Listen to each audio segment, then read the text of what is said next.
reading somehow read my mind. The chapter is entitled God's Prayer List. Prayer was God's idea. This is an important piece of information. I say that because in times past and in times present, I have had some real struggles with prayer. I mean, the idea of prayer raises some tough questions and some seemingly valid objections. I bet you've had similar questions. Questions like, what about the free will of man? How can I ask God to save a person who doesn't want to be saved?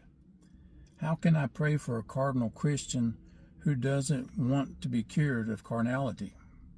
How do you reconcile prayers like that with the will of man? And the sovereignty of God? Isn't God going to do whatever he wants to anyway? And then there's predestination, for heaven's sake. I mean, God's elect are God's elect, aren't they? Can my prayers shift someone from the reject column to the elect column? The solution to this dilemma? Prayer was God's idea.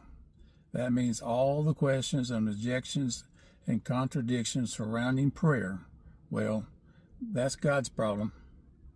For myself, I only need to keep in mind two facts. One, God commands me to pray. Whether I understand how prayer works or not, whatever the problems encountered, I am commanded to pray. My failure to understand does not excuse my failure to pray. Whether I understand anything else about prayer or not, I know this much. God assures me that my prayers will make a difference. And then number two, whatever God does, he will be consistent with himself. He will not deny or contradict himself.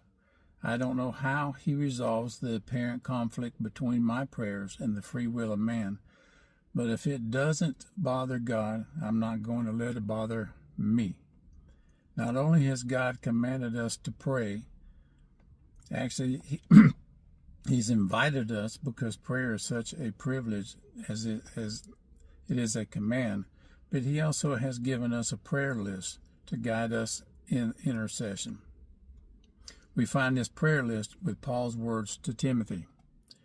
Therefore, I exhort first of all the supplications, prayers, intercessions, and giving of thanks be made to all men, for kings and all who are in authority, that we may lead a quiet and peaceful life in all godliness and reverence. That's 1 Timothy 2:1 and 2.